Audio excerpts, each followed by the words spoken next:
আমি কিন্তু জোরে তুলে দেবো না, ওর হাতটা ধর না, ওর হাতটা ধর। কি হবে পূজা, তুই এবার কি করে বাইরে যাবি?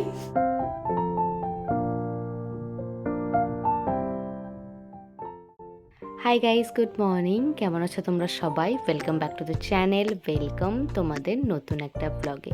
আজকের ব্লগটা শুরু হচ্ছে আজকের রান্নাঘর থেকে। আমি না আজকের ব্লগের ইন্ট্রো পার্টটা শ্যুট করেছিলাম, কিন্তু আগের ভিডিওগুলো ডিলিট করতে গিয়ে আমি ওই পার্টটা একদম ডিলিট করে ফেলেছি। এখন যখন ভিডিও এডিট করতে বসেছি তখন দেখছি ওমা ইন্ট্রো পার্টটাই নেই। যাই হোক, আজকের ভিডিওটা রান্নাঘর থেকেই শুরু হলো। অনেক দিন পর আজকে মনে হচ্ছিলো কি একটু না রান্না করি। প্রায়শই ব্রেকফাস্টটা তো আমি বানাই, কিন্তু লাঞ্চটা না আমি চট করে বানাই না। এই জন্য আজকে কবিকে বললাম তুই ছেড়ে দে, আজকের লাঞ্চটা আমিই বানিয়ে নেব। লাঞ্চে আজকে ভাতের সাথে ভাবলাম খাবো একটুখানি কাতলা মাছ। অনেক দিন ধরেই মাছটা খাওয়া হয় না, তাই ভাবলাম ঠিক আছে টেস্টটা একটু চেঞ্জ করা যাক। ছোটো সাইজেরই একটুখানি কাতলা মাছ আনতে বলেছিলাম। বেশি বড় কাতলা মাছ না আমার খুব একটা পছন্দ হয় না, ওতে তেলের পরিমাণটা একটু বেশি থাকে তো। যাই হোক, মাছগুলোতে একটুখানি নুন হলুদ মাখিয়ে দিয়েছি। এবার একদম অল্প তেলে মাছগুলোকে ভেজে নেব। মা আজকে বাড়িতে নেই, তাই কবি আজকে একা একাই রান্না করছে। যেহেতু অল্পটুকুই মাছ, তাই আমি না এই ছোটো কড়াইটাতেই রান্না করছি। স্টিলের এই ছোটো কড়াইটাতে সুবিধা তো আছে যেমন, তেমন অসুবিধাও আছে। যেহেতু স্টিলের, আর স্টিলটা না একটু পাতলা, গ্যাস ওভেনে বসানো মাত্রই চারপাশটা কিরম পুড়ে যেতে থাকে। একদম ফ্লেমটাকে লো করে এই কড়াইটাতে রান্না করতে হয়। আমিও ফ্লেমটা লোই রেখেছিলাম, কিন্তু সাইড দিয়ে কেমন যেন একটু পোড়া পোড়া হয়ে গেল। যাই হোক, আস্তে আস্তে এটাতেই রান্না করে নিই। মাছগুলো আমি একদম অল্প তেলে ভেজে তুলে নিচ্ছি। এইবার ফোড়ন দিয়ে নেব। ভেজ খাই বা নন ভেজ, আমি না খাবারে এখন সবজির পরিমাণটা একটু বেশি করেই রাখছি। মাছগুলো তো আগে ভেজে তুলে নিয়েছি অল্প তেলে, কিন্তু মাছের মাথাটা যদি ঠিকঠাক করে না ভাজা হয় না, কেমন যেন একটু গন্ধ বেরোয়। তাই পরে মাছের মাথাটাকে একটু বেশি তেল দিয়ে ভেজে নিচ্ছি। আমার জন্য তো একদম পাতলা মাছের ঝোল রান্না হচ্ছে, কিন্তু বাড়ির বাকিদের জন্য কি রান্না হচ্ছে ভাবলাম তোমাদের একবার দেখিয়ে দিই। আজকে বাড়ির বাকিদের জন্য রান্না হচ্ছে দেশি মুরগির মাংস। আমার মা রান্না করলে না একটুখানি কষা কষা করে, একদম জল কম দিয়ে রান্না করে, কিন্তু কবি আজকে একটুখানি ঝোল ঝোল করছে। কিন্তু মুরগির মাংসের আবার দুটোই ভালো লাগে, কষাটা যেমন ভালো লাগে, আবার পাতলা ঝোলটা খেতেও কিন্তু মন্দ লাগে না। মাছ ভাজাও আমার এদিকে একদম কমপ্লিট হয়ে গেছে, বানাবো মাছের ঝোল। কড়াইতে সর্ষের তেলের মধ্যে আমি একটুখানি রাঁধুনি আর কাঁচা লঙ্কা ফোড়ন দিয়েছি। আর কবি আগে থেকেই না কটা সবজি কেটে রেখেছিল। সবজির মধ্যে এখানে আছে একটুখানি আলু, একটুখানি ঝিঙে আর পেঁপে। কবি সমস্তটা রেডি করেই রেখেছিল, আমি এসে জাস্ট রান্নাটা করছি। তারাও জানালাটা না দিয়ে দিই, এত রোদ আসছে, গরম লাগছে। একটা গোটা টমেটো 4 ভাগ করে কেটে দিয়ে দিলাম, ভালো লাগে খেতে। সবজিটা আমি এখন ভালো করে একটু ভাজা ভাজা করে নিই, এরপর নুন হলুদ দেব। তবে কিছুদিন ধরে এই সবজি খেতে খেতে না সবজির প্রতি একটা ভালোবাসা আমার তৈরি হয়ে গেছে। আগেও যে আমি সবজি খেতে ভালোবাসতাম না তা নয়, কিন্তু এই অল্প তেলে সবজি খেতে দেখছি খুব একটা খারাপ লাগে না, বরং সবজির টেস্টটা আরও বেশি ভালো করে পাওয়া যাচ্ছে। এর আগে বিভিন্ন ধরনের মাছের ঝোল তো আমি অবশ্যই খেয়েছি, কিন্তু এই এত রকমের সবজি দিয়ে মাছের ঝোল আমি আজকে প্রথমবার খাবো। সবজিগুলো আমার এখানে মোটামুটি ভাজা হয়ে গেছে, দিয়ে দিচ্ছি একটুখানি নুন আর হলুদ। আর বেশিক্ষণ নাড়াচাড়া করব না, তেলটা একটু কম তো কেমন যেন একটু পুড়ে পুড়ে যাচ্ছে। এইবার জল দিয়ে দেব।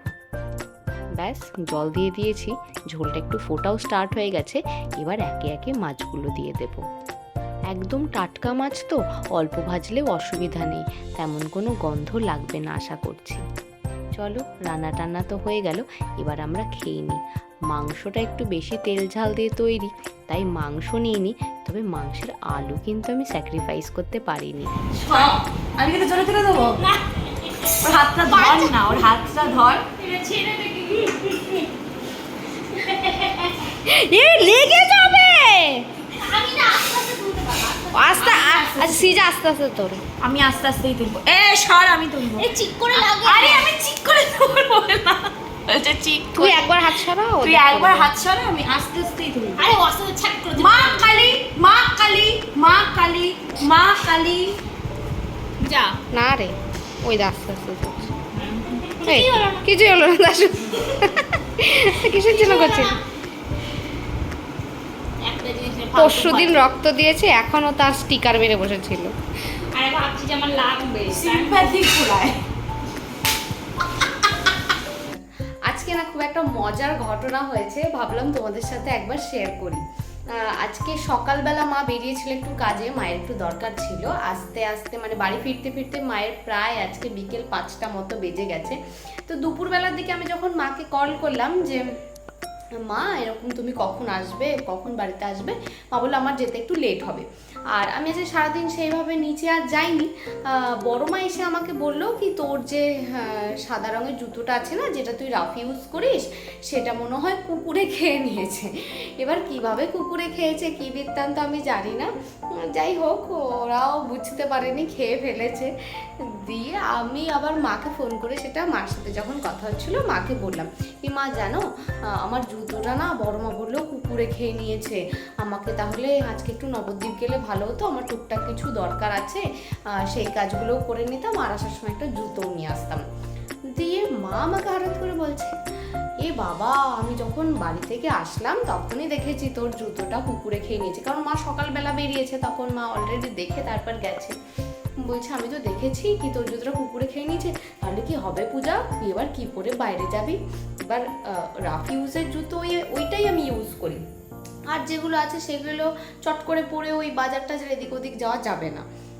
তো মানে আছে কিন্তু আমি কমফোর্টেবল না, ওটাতে হয় না একটা জুতো থাকে সেটা পরে সব জায়গায় যাই, ওই রকমই আরেকটা আমার লাগবে।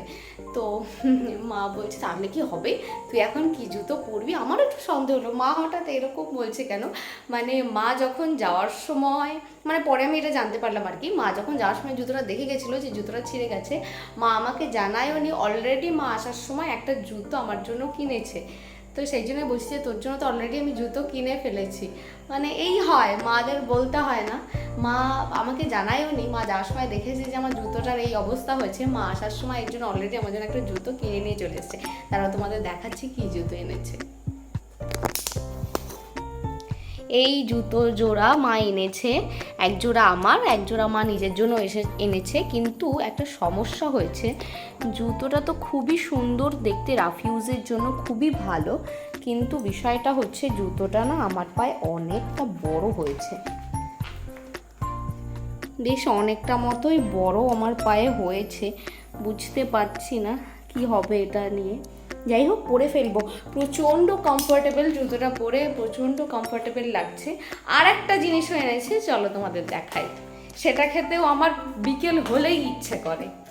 দাঁড়াও, এই দেখো ভুট্টা, বিকেল হলেই মনে হয় কি একটুখানি ভুট্টা খাই, একটুখানি বা কর্ন চাট যেটা হয় সেটা খেতে আমি প্রচণ্ড ভালোবাসি। এখন আমি এসেছিলাম দাদার জন্য চা করতে, দিয়ে দেখছি ওখানে একটা ব্যাগ রয়েছে, আমি তো জানি ব্যাগে অলরেডি কি জুতোটা আছে, দিয়ে দেখছি ভুট্টাও আছে। মানে জুতো দেখে না যা খুশি হয়েছে তার থেকে ভুট্টা দেখে বেশি খুশি হয়েছি। এখন তাতে করে একটুখানি কর্ন চাট বানাবো, চলো প্রিপারেশন স্টার্ট করা যাক। ভুট্টা পোড়া যেটা আমরা বাজার থেকে কিনে নিয়ে আসি, যেটা ওই উনুনের আঁচে পোড়ানো হয়, সেটার যে টেস্ট হয় বাড়িতে গ্যাসের ওভেনে পোড়ালে কিন্তু সেই টেস্টটা কখনোই হয় না। আর আমি না ওই ওভেনের টেস্টটা একদম পছন্দও করি না, সেই জন্য ভাবলাম গ্যাস ওভেনে পোড়ানোর কোনো দরকার নেই, আজকে এই ভুট্টাটা দিয়ে ভুট্টা সেদ্ধ মাখা করি, ওই কর্ন চাট যেটা বাইরে বিক্রি হয় ওই ধরনের। আর এর আগে না ভুট্টার খোসা আমি এইভাবে টেনে টেনে ছাড়াইও নি, দোকানদারকেই দেখেছি ছাড়াতে, আজকে যখন নিজের হাতে করছি বেশ মজা লাগছে। তবে এই ছুরিটা দিয়ে আমি ভুট্টাটাকে ছোট ছোট করে কাটার যথেষ্ট চেষ্টা করলাম, কিন্তু কোনো লাভ হলো না। যাই হোক হাত দিয়ে একটু চাপ দিতেই ভেঙে গেল। আমি একটু ছোট ছোট করে কেটে তারপর সেদ্ধ বসাতে চাইছি, তাহলে হয়তো একটু তাড়াতাড়ি সেদ্ধ হয়ে যাবে। চলো, জলটা ওদিকে একদম গরম হয়ে গেছে, ভুট্টাগুলো এবার একে একে দিয়ে দিই।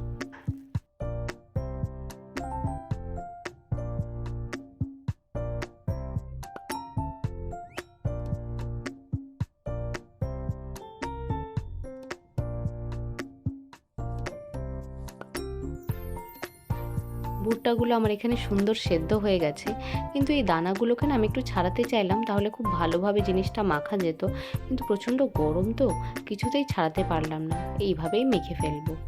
ফ্রিজ থেকে লেবুটা বের করে এনেছি, কিন্তু লেবুটাতে একটু রস নেই। কিন্তু পরে বুঝতে পারলাম এটা হচ্ছে একটা গন্ধরাজ লেবু।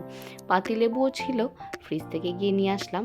দিয়ে দেবো অল্প করে একটুখানি পাতি লেবুর রস, তার সাথে দেবো একটুখানি বিট নুন আর গোলমরিচের গুঁড়ো। একটুখানি বাটার দিতে পারলেও ভালো হতো, কিন্তু আজকে আর বাটারটা দেবো না, আজকে এইগুলো দিয়েই মেখে নিয়ে যাই।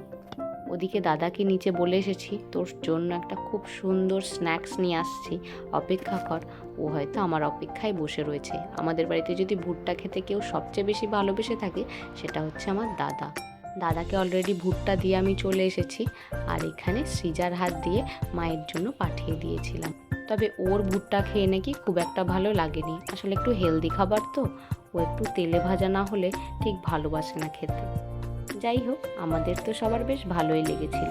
কিরে, চোখগুলো পুরো বিড়ালের মতো জ্বলছে। ঘেমে স্নান করে গেল। কোথায় গেছিলি? চলে চলে।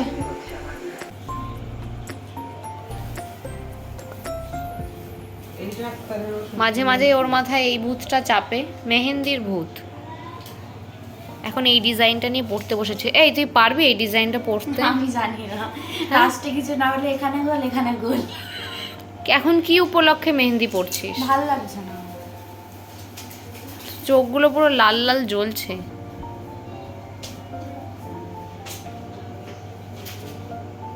কাল সকালবেলা একটুখানি ধোসা বানানোর ইচ্ছা আছে, তাই একটুখানি গোবিন্দভোগ চাল আর বিউলির ডাল ভিজিয়ে রেখেছি।